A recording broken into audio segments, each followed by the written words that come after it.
이게 펌웨어만 문제인 줄 알았는데 하드웨어도 문제구만.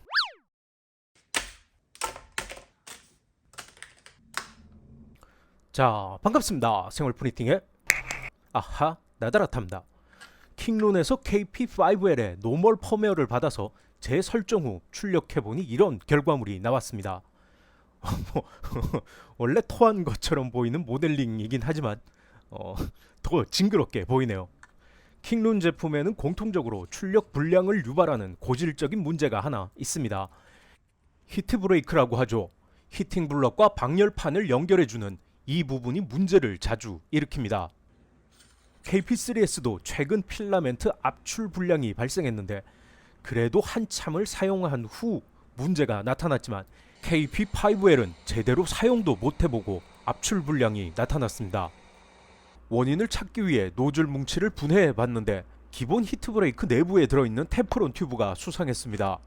히트브레이크 내부가 전부 튜브로 채워져 있어야 하는데 길이가 너무 짧았습니다.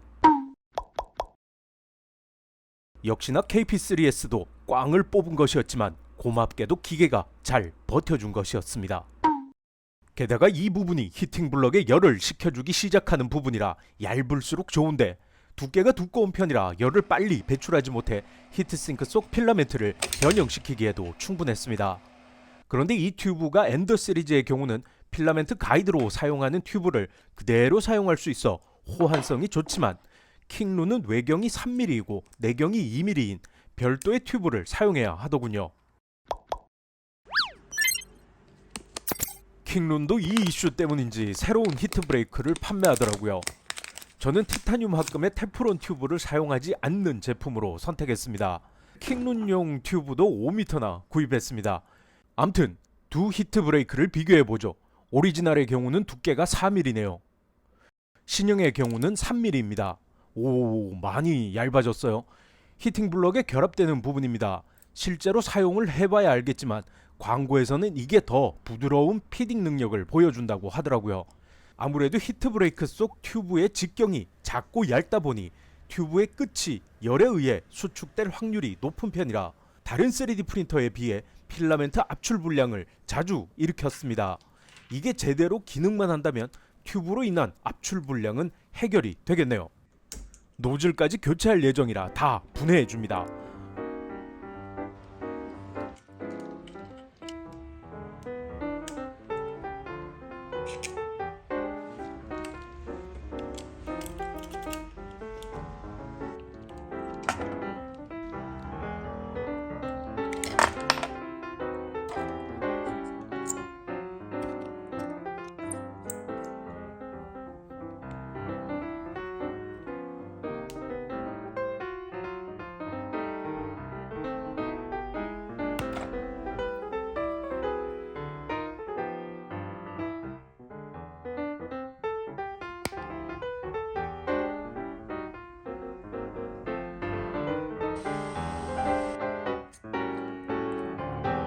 오, 이거 열 차단은 확실히 효과가 있네요. 손으로 만질 수 있을 만큼 온도가 높지는 않습니다. 이것 하나만큼은 마음에 드는군요. 자, 결합은 분해 역순입니다.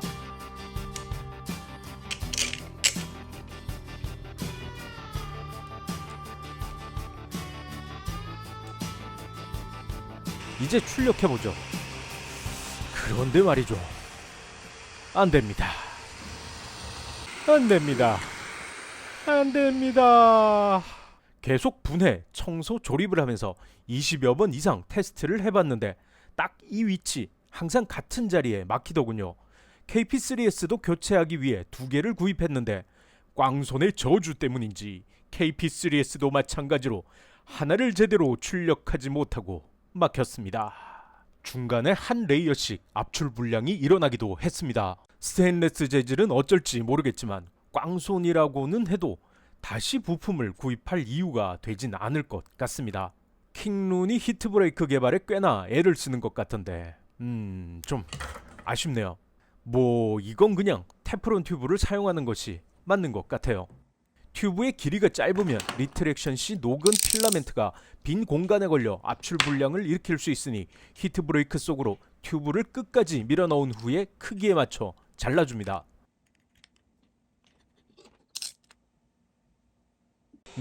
이제 멀쩡히 출력되네요. 압출 불량 문제는 해결이 된 것 같습니다. 그래도 이거 언제 다시 막힐지 좀 불안하긴 하네요. 나머지 테스트는 오토레벨링 설치 후 진행하도록 하겠습니다. 평탄도가 그닥 좋지 않은 300짜리 베드의 대부분을 사용하려면 오토레벨링을 사용하는 것이 최선의 방법이 아닐까 합니다. 그래서 이건 꼭 달아야겠더라고요. 앞서 BL 터치를 설치해 오토레벨링에 실패했었는데 집에 뜯지도 않은 3D 터치가 굴러다니더군요. 마지막으로 이거 한번 설치해보죠. 분명 3D 터치가 BL 터치의 카피품이고 홈페이지에 BL 터치도 지원한다고 되어 있는데 신호 체계가 조금 다른 모양이더라고요. 킹룬에서 말하기에는 붉은 램프가 들어오면 펌웨어 업데이트 전에 먼저 그 신호 값을 받아서 입력한 후 업데이트를 한다고 하더라고요. 그래서 안 됐던 거랍니다. 뭐 그렇다네요. 설치는 간단하지만 사전 준비물이 필요합니다. 먼저 이 거치대를 출력해줘야 합니다. 뚜껑을 닫으실 분은 이 파일도 같이 출력하시기 바랍니다. 그리고 지름 3mm, 길이 20mm의 볼트와 너트가 필요합니다. 3D 터치에 동봉되어 있는 너트는 사용 가능하지만 볼트는 길이가 좀 짧으니 따로 준비하셔야 합니다. 먼저 기본으로 체결되어 있는 선을 제거하고 동봉된 긴 선으로 교체해줍니다. 메인보드에 체결될 선은 이렇게 2개, 3개로 나누어져 있습니다. 3D 프린터의 전원도 끄고 전원선도 빼줍니다. 3D 프린터의 바닥을 열어 메인보드를 보면 3D 터치를 장착할 곳이 보입니다. 우선 와이어링 먼저 살펴보죠. 먼저 흰색이 Z축의 높이를 측정하는 Z민이고요. 검은색이 그라운드입니다. 그리고 여기서는 노란색으로 되어 있는 가운데 선이 컨트롤 시그널입니다. 빨간색 선이 5V고요. 마지막으로 녹색 선이 그라운드입니다. 이 선들은 제품마다 색상이 다른 경우가 많습니다.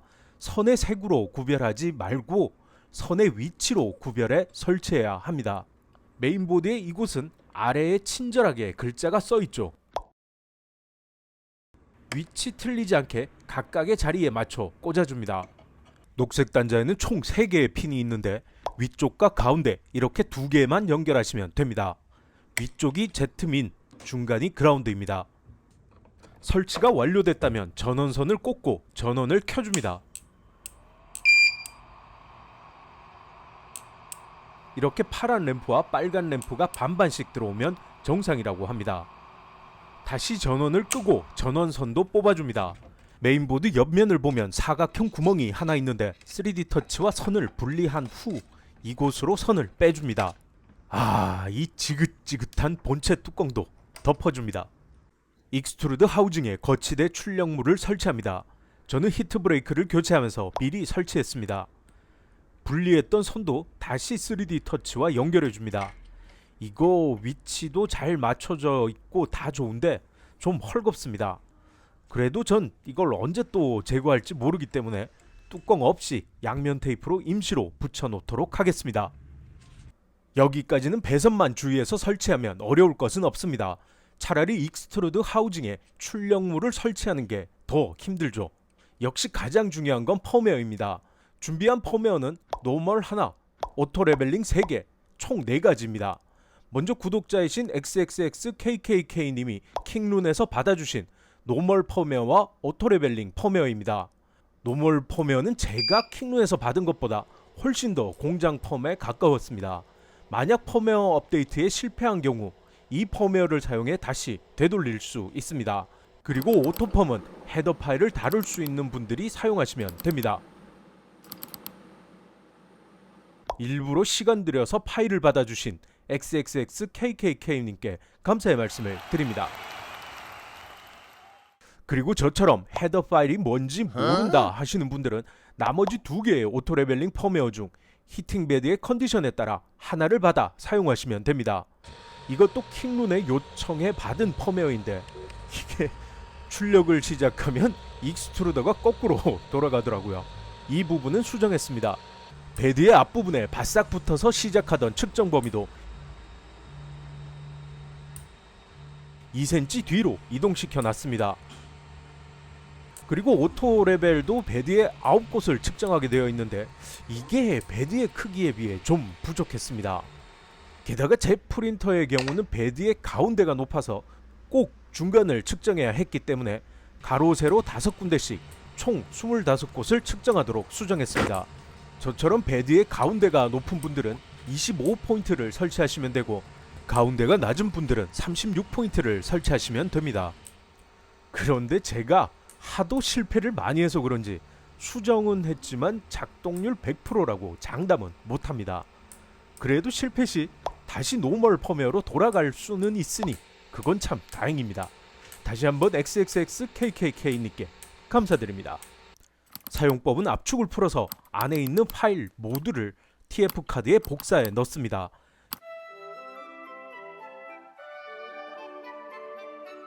TF카드를 3D 프린터에 넣은 후 전원선을 연결하고 전원을 키면 자동으로 업로드됩니다.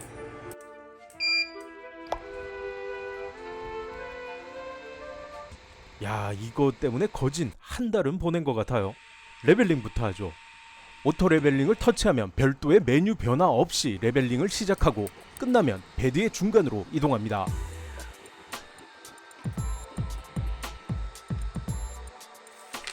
Z 옵셋을 터치합니다. 화면 아래에 0.1mm, 1mm, 0.01mm 3개의 옵션이 있으니 이걸 이용해 노즐과 베드의 간격을 맞춰줍니다. 레벨링이 끝났다면 뒤로 가기 아이콘을 터치해 오토 레벨링 메뉴에서 빠져나갑니다. 따로 저장하는 메뉴는 없고 뒤로 가기를 하시면 자동으로 저장됩니다. 저장이 안 되는 경우도 가끔 있으니 꼭 2번 레벨링을 해서 마지막 Z축 설정이 처음 맞춰놓은 높이 그대로 있는지 확인하셔야 합니다. 레벨링을 마쳤다면 출력하기 전 TF카드의 펌웨어 파일들을 모두 삭제해주고 출력 파일을 넣으면 됩니다. 슬라이싱의 스타트 코드에 G29를 사용할 필요는 없고요. 레벨링이 흔들린 것 같다고 생각되시면 그때그때 오토 레벨링만 다시 잡아주시면 됩니다. 제대로 작동되네요. Z축 로드가 베드를 따라 조금씩 회전하는 것이 보입니다. 이야, 길고 길었던 KP5L의 마지막 출력 테스트입니다.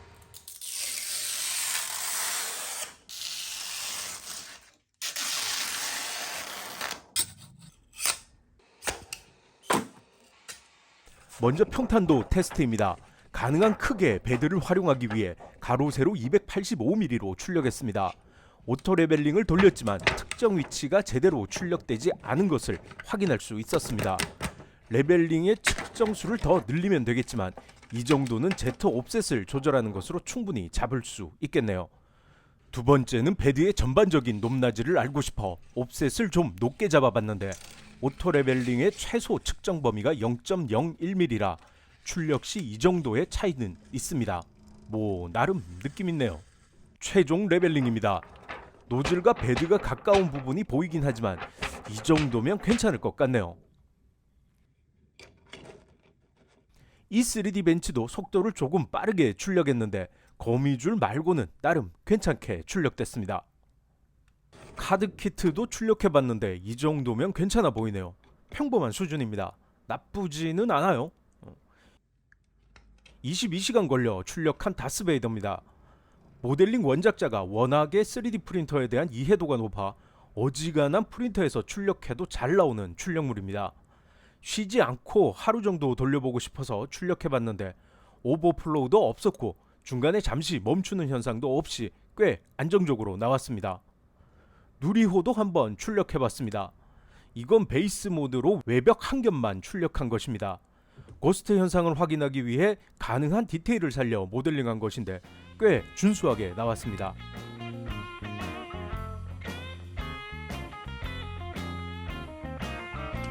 마지막 전체 높이를 확인하기 위해 330mm의 화병을 출력했습니다. 이것도 외벽만 출력한 것인데 깔끔하게 잘 나왔습니다. 그런데 화병의 입구가 눌러진 것처럼 출력되더라고요.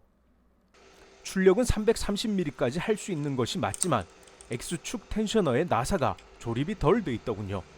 뭐 킹룬이니까 이 정도는 애교로 봐줍시다.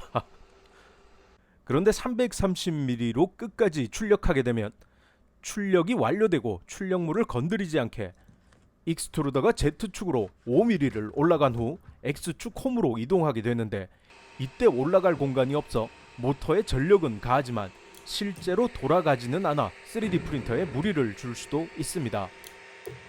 이건 그냥 제가 가지고 싶어서 출력해봤습니다. 지금이야 흔한 디자인이지만 야, 이런 독특한 디자인을 어떻게 생각했는지. 역시 세상은 넓고 실력자들은 많은 것 같습니다. 저도 빨리 뭔가를 만들어보고 싶은데 이놈의 3D 프린터 수리가 끝나질 않네요. 히트 브레이크 결함, 히팅베드의 평탄도, 냉각팬의 위치 불량 등 여전히 초보자 입문용으로는 좀 무리라는 생각이 들지만, 3D 프린터를 사용할 수 있고 넓은 출력물을 원하신다면 관세 포함해서 20만원 중반에 300짜리 베드는 가성비적으로는 뭐 괜찮지 않을까 합니다. 요즘 저가형 보급형 브랜드들도 고속 3D 프린터를 속속 내어놓고 있죠. 앞으로는 고속 3D 프린터가 일반화될 것으로 보여지는데, 저도 여유가 되는 대로 3D 프린터를 계속 구매하게 되겠지만, 특별한 경우가 아니라면 아마도 당분간은 이게 일반 속도의 3D 프린터로서는 마지막이 아닐까 합니다. 고속 3D 프린터가 여는 3D 프린터의 시대, 기대되네요. 마지막으로 히팅 브레이크용 테프론 튜브가 꽤 많이 남았습니다. 이게 구입할 수 있는 최저 길이가 5m더라고요. 필요한 건 3cm가 채 안 되는데 구입하기도 좀 애매한 것 같더라고요. 저도 이렇게 많이 필요하진 않습니다. 이래저래 10cm 정도 사용했는데 유지 보수용으로 1m만 제외하고 나머지는 필요하신 분들께 15cm씩 나눠드릴까 합니다. 짧은 길이이기는 하지만 넉넉하게 5번 정도 교체할 수 있는 길이입니다. 혹시 필요한 분이 계시다면 유튜브 정보란에 메일 주소가 있으니 그곳으로 받으실 주소를 보내주시면 시간이 좀 걸릴 수도 있겠지만 가능한 보내드리도록 하겠습니다. 시청해주셔서 감사합니다.